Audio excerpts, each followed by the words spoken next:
Enzyme-linked immunosorbent assay, which is commonly known as the ELISA. Why we are actually studying ELISA? There are basically two reasons. The first reason is, by using ELISA, we can qualitatively identify an antigen molecule. That means, say I am actually observing for whether the particular person is infected with the dengue virus. In that case, I should do for the ELISA technique. If I want to check whether the particular person has been infected with the HIV virus, then we can go for the ELISA technique. So ELISA is basically a technique by which we can actually detect the qualitative measurement of any antigen molecule. Qualitative means whether the antigen molecule is present in the sample or not. Antigen molecule present है कि नहीं है, इसको detect करने के लिए हम लोग पहले एंजाइम यूनिवर्सल ऐसे कर सकते हैं. सो डिटेक्शन हो गया है. नेक्स्ट काम है सेकेंड पॉइंट, जिसके लिए हम एलाइजा कर सकते हैं. जो नेक्स्ट वाला जो पोर्शन है वो है क्वालिटेटिव हो गया है. हमको अभी क्वांटिफाई करना है. Quantitative analysis of the particular sample, मतलब कितना सैंपल है, डेंगू अगर है कि नहीं है वो भी हम डिटेक्ट कर सकते हैं. दूसरा बात है कि कितना सा इन्फेक्शन है, कितना सारा डेंगू वायरस अटैक किया है, हम इसका कॉन्सेंट्रेशन भी निकल सकते हैं. So this is the most two important purpose that why should we go for the enzyme immunosorbent assay. Principally it is quite similar to that of the radioimmunoassay, but here in radioimmunoassay we are using some radioactive leveling, but because we are here using enzyme linked immunosorbent assay, that means we have to tag enzyme with the antibody molecule. So we have antibody molecule, we know antibody looks like a Y-shaped structure, and we all know that antibody do have an FAB fragment.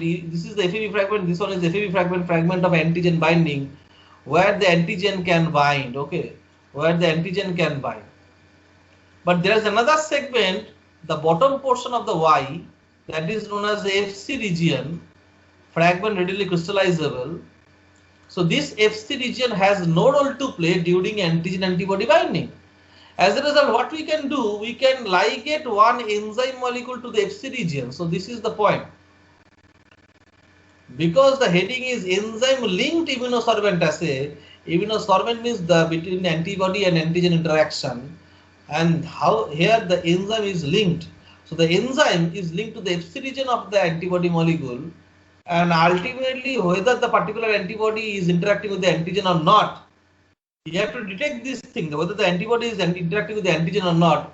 And that is the reason why, because we are using some enzyme, we have to use some substrate so that ultimately a colored product will be formed. Colored product will be formed. We need to measure the product concentration here. We need to measure the intensity of the color. More the color means more the enzyme is present, that means more will be the antibody that is interacting with the antigen. So more amount of antigen, more amount of HIV virus, more amount of dengue virus in your body, more amount of antibody will interact, more amount of the enzyme will be present, more substrate will interact. As a result, more product or more colored product will be formed. So the question is, okay, we have to use some kind of monoclonal antibody if you want to detect whether the particular patient is infected with the dengue or particular patient is infected with the HIV virus or not. We have to use some monoclonal antibody first, important thing. And then we need to ligate the antibody molecule with the enzyme. So my question is, what are the enzymes that we can use here? So basically 3 different enzymes can be used. As you can see, alkaline phosphatase, we can use alkaline phosphatase as an enzyme. We can use horse-Redis peroxidase as an enzyme, and we can use beta-galactosidase as an enzyme. In each case, if you use alkaline phosphatase, specific substitute will be used to generate colored product. If you use horse-Redis peroxidase, in that case, specific substitute should be used to generate colored product. If you use beta-galactosidase, then you have to use some specific substrate so that you can generate colored product.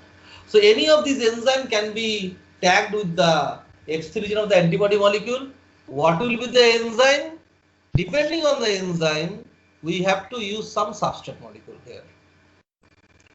So this is one of the most important practical, that is enzyme-linked immunosorbent assay, that can be used for the detection of very small quantity of antigen, very small. If very low level of dengue virus is present in your body, by the help of enzyme-linked immunosorbent assay, we can easily measure this thing, whether the dengue is present in your body or not, dengue virus. So there are three different types of ELISA available. One is called indirect ELISA, another is called sandwich ELISA, the second topic is known as the sandwich ELISA, the third one is competitive ELISA. Any of these ELISA technique can be conducted for the detection and quantification of both the antigen molecule, both qualitative and quantitatively. So we need to understand each of these ELISA tests. First of all, indirect ELISA.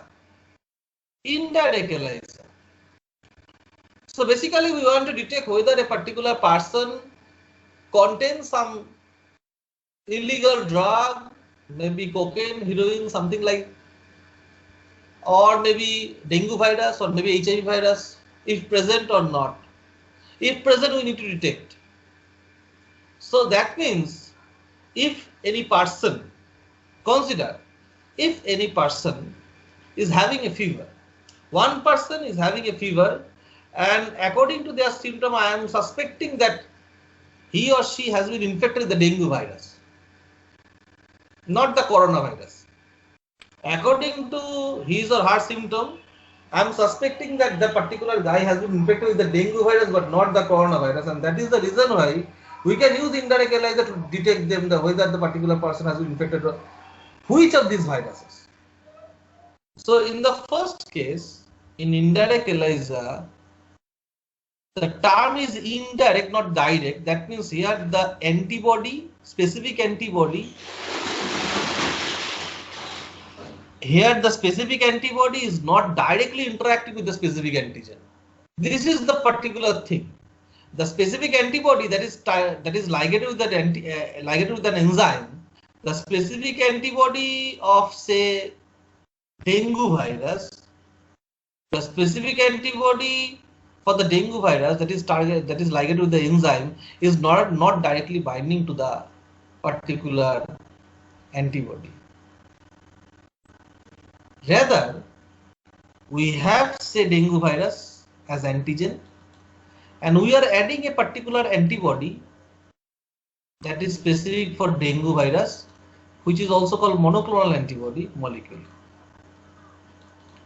According to this diagram, this is the antigen coated microtiter well. It looks like that of a beaker, but it is not a beaker. It's a very small well.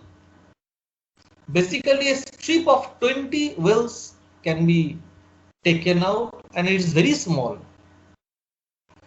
So this particular well is coated with the antigen, say dengue virus. I'm suspecting that the dengue virus is present. So we have to take the virus and we have to ligate to the well first. So now it is called antigen coated well. And the first thing that you need to do is not the wash. This is totally wrong. The first thing that you need to do is to add primary antibody. Is to add, what I am adding? Answer is primary antibody. Okay, primary antibody. What is primary antibody? The primary antibody is designed in such a way that it is a monoclonal antibody and it should bind to the particular antigen of interest. That means, say this is a dengue virus, then we have to add a monoclonal antibody specific for the dengue virus. So after addition, according to the concentration of the antigen, the antibody molecule will bind. Say according to this diagram, 2 antibodies binding, and all the other antibody molecules that has not bound to the antigen is freely available in the solution. Consider this thing. There are other antibody molecules also present in the solution, but the concentration of dengue is very less. As a result, other antibody molecule will not be able to bind to the antigen and will be freely available in the solution. So this washing is very vital now. Washing is a very vital step. So during washing, 2 phenomena may happen. Number one, all free antibody molecule present in the soup will be washed away. And number two, all antibody can be washed away if it is not a dengue. So we are suspecting dengue, but it is not a dengue, it is a malaria. It is a malaria causing organism. So in that case, we are adding antibody for dengue. They will not bind. And as a result, during washing, all the monoclonal antibody will be washed away. So this is the important thing. Why should we go for the washing step? So during washing, two phenomena may happen. Excess antibody that is freely available in the solution will be washed away, and all antibody will be washed away if it is not the specific thing that we are suspecting. So according to this diagram, say the excess antibody that is freely available in the solution is going to be washed out. This is the antibody molecule that remains attached to the antigen, because antigen is coated with the well, so the antibody that is bound to the antigen will remain bound to the well. So after washing, we have to use a secondary antibody. We have to use a secondary anti-isotype antibody. Okay, so this is a point. We have to use secondary anti-isotype antibody. So secondary, why secondary? Because we have already used one antibody molecule at the beginning, so that is why it is called primary antibody. And that is the reason why whenever we are using another antibody, it is called secondary antibody. But here we are using anti-isotypic antibody that has been coated with the enzyme. Enzyme coated anti-isotypic antibody. Okay, enzyme conjugated secondary anti-isotypic antibody that we are using. So this is an anti-isotypic antibody. It means this antibody will actually interact with the antibody molecule, primary antibody molecule present in the solution. So till now, what most of the students may think that antibody binds with the antigen molecule, but antibody can also bind to the antibody molecule. Most of the students may think that how is this possible? Antibody cannot bind to the antibody molecule. Definitely it can bind. If the two antibody molecule is coming from the different origin. Say the blue color antibody is of human origin and the black color of antibody is of horse origin, or maybe goat origin, or maybe mice origin. In that case, the mice antibody will recognize human antibody as a foreign particle. So this is why it is called anti-isotypic antibody. So this is the IgG of human and the black color antibody is the IgG of mice. So both of these IgG molecule can bind together, and this is called anti-isotypic antibody molecule. If the two antibody molecule is coming from two different origin, two different species, in that case we can say they have an anti-isotypic antibody, they can bind together. So we need to add anti-isotypic antibody, and that has been conjugated with the enzyme.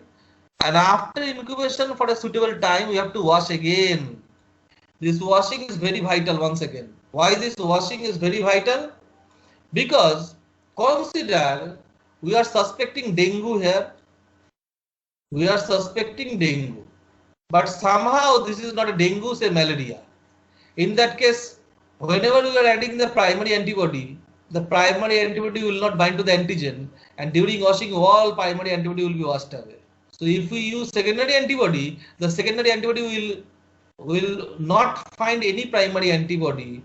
So they will also wandering here and there in the solution. So during washing all the secondary antibody will also be washed away. So if the antigen is different than what we have suspected, in that case no primary antibody will be there, no secondary antibody will be there, and in that case if we use the substrate molecule, if I add substrate here after washing, there is no secondary antibody, no enzyme, so no color will be formed. On the other hand, if there are 4 antigen molecules, if there are 2 antibody molecule, 2 primary antibody molecule is binding, in that case 2 secondary antibody molecule will bind, and as a result 2 enzymes will be there. So during addition of substrate for the 2 enzyme, it will be converted to product, and the intensity will rise with the increasing amount of antigen. More antigen, more primary antibody, more secondary antibody, more color. Less antigen, less primary antibody, less secondary antibody, less color. Different antigen, no primary antibody, available antibody, no secondary antibody, as a result no color. So as a result, first of all, we can detect whether the color has been formed or not, and if it is formed, then we can say yes, we have the particular desired antigen, the dengue virus is there, and the intensity of the color can be measured by spectrophotometry, and by that way we can measure what is the amount of dengue virus present in your sample. So this is called indirect ELISA. Why not it is called direct ELISA? Because if it is direct, in that case there is no use of secondary antibody. We have to use a primary antibody that is conjugated with the enzyme. You can ask, this is a very simple procedure. Why we are not tagging enzyme with the primary antibody, rather we are tagging the enzyme with the secondary antibody? Why you are doing this? We can simply tag enzyme with the primary antibody molecule. In that case, one or two steps maybe decreases. Work will be very much simpler. But important thing to note that because this primary antibody is of human origin, and this black secondary antibody is of horse origin, or maybe mice origin, or maybe guinea pig origin, so the supply of primary antibody is a limiting factor. That means if you want to isolate human antibody, you will not find any human. The government of West Bengal or government of India will not give you any experimental human to isolate any antibody molecule. So that is the reason why the supply of primary antibody is a limiting factor. But the government will allow you to isolate some anti-isotypic antibody. That means antibody from mice, antibody from guinea pig, antibody from other animals. So they will give you the license that yes, you can take one mice and you can develop any antibody molecule into them. You can isolate the antibody molecule, you can ligate the enzyme, because this is not human. This is an experimental animal. But the first antibody, primary antibody, basically is of human origin, and as a result, you will not find any experimental human that they will provide their body that yes, you can inject dengue virus in my body and thereby you can produce monoclonal antibody. Because if you want to isolate monoclonal antibody, you have to inject dengue virus definitely to a particular person. So the supply of primary antibody is often a limiting factor. So if it is a limiting factor, we cannot tag with the enzyme molecule with them. We should tag the enzyme molecule with the secondary antibody, because the supply of secondary antibody is very high, and during this tagging there is a probability that some antibody will be tagged, some antibody will not. So we cannot afford the loss of the primary antibody. अगर हम primary antibody लेंगे और उसके साथ enzyme को conjugate भी हमको करना पड़ेगा, तो किसी एंजाइम के साथ एंटीबॉडी कॉन्जुगेट हो सकता है, नहीं भी हो सकता है. अगर नहीं हुआ तो फिर वो तो एंटीबॉडी कोई काम का नहीं है. That means the supply of primary antibody is very less, and during tagging we have lost some antibody molecule. So हम इस लॉस को एकदम नहीं ले सकते, इसीलिए जो भी प्राइमरी एंटीबॉडी है उसको हम दे देंगे, और उसके बाद सेकेंडरी जो एंटीबॉडी है जिसका सोर्स बहुत ज्यादा है, मतलब हम इसको बहुत इजी से प्रोड्यूस कर सकते हैं कोई भी एक्सपेरिमेंटल एनिमल के अंदर, और उसके साथ अगर एंजाइम को टैग भी किए तो फिर कोई प्रॉब्लम नहीं है, कोई दिक्कत नहीं है, क्योंकि बहुत सारा एंटीबॉडी हम लोग दूसरा कोई स्पीसीज में प्रोड्यूस कर सकते हैं. इसीलिए दिस इज कॉल्ड इनडायरेक्ट एलाइजर, not the direct one. So this particular statement explains why we are actually doing indirect, not the direct ELISA, why we are actually not tagging enzyme to the primary antibody, rather we are tagging the enzyme to the secondary antibody molecule. So this is called, it is called indirect ELISA. Here we are starting with the microtiter well that has been coated with the antigen, but if we are coating the antibody molecule in the microtiter well plate, here you can see this is the antibody coated well, and then we are adding, this is totally wrong. We have to add antigen molecule from patient. So say we have monoclonal antibody against the dengue virus. So we have coated the antibody to the antigen coated, so to the microtiter well. So antibody coated microtiter well is already available. I have taken patient blood or patient serum. where antigen molecule is present, and we have added the antigen molecule. If there is a specificity, the antigen molecule will bind. And if this is not specific, then during washing all antigen will be washed away. So this washing is again a vital topic. During washing, two phenomena may happen. Excess antigen will be washed away, all antigen will be washed away. Okay. So say the antigen is bound to the antibody molecule, then we have to add again an antibody molecule, secondary antibody molecule, but this antibody is not anti-isotypic. Rather, this antibody will recognize a different epitope of the antigen molecule. They will recognize a different epitope, because if we are dealing with one antigen, the antigen may have one epitope here, one epitope at the top position. So the first antibody molecule, the bottommost antibody molecule is interacting with this epitope molecule, and the topmost antibody molecule is interacting with the topmost epitope region. So the two antibody will actually interacting at a different epitope, and this is the reason why it is called sandwiched ELISA, because here the antigen is sandwiched between the two different antibody molecule. And the remaining procedure is always same, that after addition of the secondary enzyme linked antibody, we have to wash them so that two phenomena may happen. If there is no antigen, no secondary antibody will bind, and during washing all secondary antibody will be washed away, and followed by you have to add substrate molecule, and substrate molecule will interact with the enzyme molecule. If present, they will develop color. So here once again, more color means more amount of antigen, less color means less amount of antigen. So this is the simple demonstration of the sandwich ELISA, because here the antigen is getting sandwiched between the two different types of antibody molecule. Already you have discussed indirect ELISA, then the sandwich ELISA. Now we are discussing about the competitive ELISA. In the first two cases, more amount of color means more amount of antigen. But here, whenever we are discussing with the competitive ELISA, less amount of color means more amount of antigen. More color means less antigen, less color means more antigen. So the situation is quite different. This competitive ELISA is technically quite similar to that of the indirect ELISA that is already being discussed. But here the first step is different. Here in the first step, we have antigen molecule and we have antibody molecule. So we have mixed the antibody antigen in a test tube first. We have mixed the antibody and antigen in a test tube. So according to this picture, what we can see, one antibody is able to bind to the antigen and another antibody is free. Consider this probability that you have 50% antibody that can bind to the antigen molecule, and there is no remaining antigen present in the sample. So there are 50% antibody that is freely available. So now we are putting all of these things directly into the antigen coated well once again. Remember, in the indirect ELISA we have started with the antigen coated well. Simultaneously here we have again antigen coated well. Here we have also antigen coated well. Okay. So we are adding this whole thing into this system.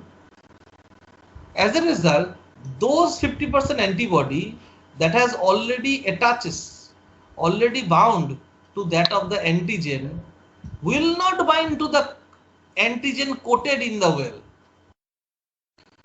These antibody, ये वाला जो antibody जो already antigen के साथ bind किया हुआ है, वो तो कोई भी कोटेड वेल एंटीजन के साथ बाइंड नहीं कर सकता, इसीलिए वो सॉल्यूशन में घूम रहा है इधर. लेकिन ये वाला जो फ्री एंटीबॉडी मॉलिक्यूल है 50%, ये अभी फ्री है तो ये ही बाइंड कर सकता है, यहाँ पर बाइंड भी किया.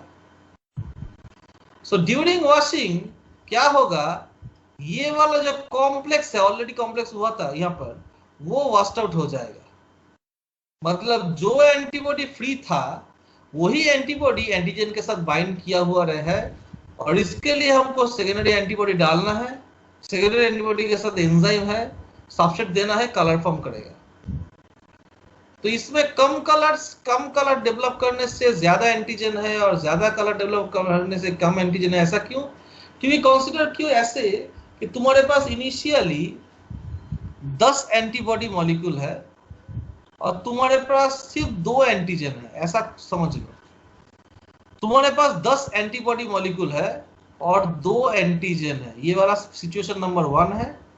सिचुएशन नंबर 2 में 10 ही एंटीबॉडी है लेकिन तुम्हारे पास 8 एंटीजन है, ये वाला सिचुएशन नंबर 2।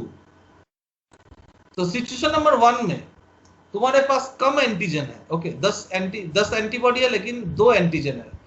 तो ये वाला जब मिक्सर हम कर रहे हैं एंटीबॉडी एंटीजन में, तो 2 एंटीजन 2 एंटीबॉडी के साथ बाइंड करेगा, 2 एंटीजन 2 एंटीबॉडी के साथ बाइंड करेगा, वो एंटीजन एंटी कॉम्प्लेक्स हो जाएगा।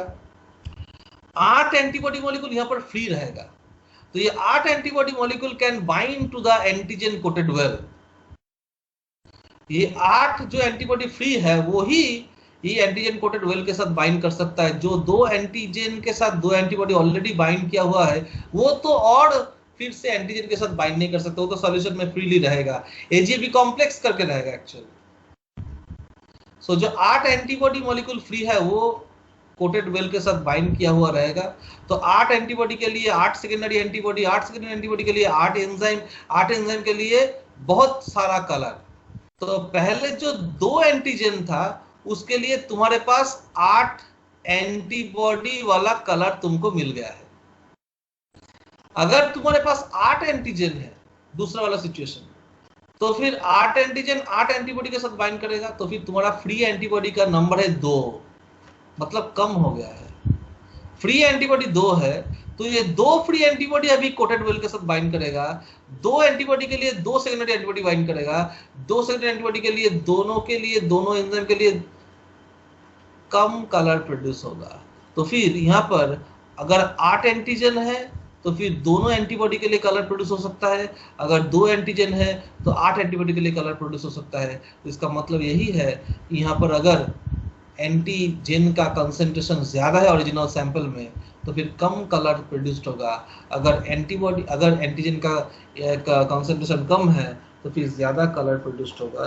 So this is actually called competitive ELISA because here the 2 types of antibodies actually competing with the patient serum's antigen with that of the antigen present in the well.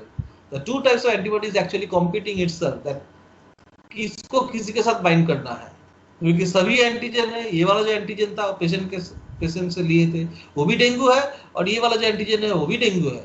तो antibody को choose करना है कि वो किसके साथ bind करेगा। मोर antigen है पेशेंट में, तो फिर यहाँ पर लेस एंटीबॉडी रह जाएगा, लेस एंटीबॉडी के लिए लेस कलर प्रोड्यूस होगा। और पेशेंट के अंदर ज्यादा एंटीजन मॉलिक्यूल है, जब पेशेंट के अंदर कम एंटीजन मॉलिक्यूल है तो फिर ज्यादा एंटीबॉडी मॉलिक्यूल फ्री रहेगा, ज्यादा एंटीबॉडी ज्यादा एंटीजन के साथ बाइंड कर सकता है तो ज्यादा कलर भी प्रोड्यूस हो सकता है। So this is all about what is competitive ELISA, indirect ELISA and sandwich ELISA.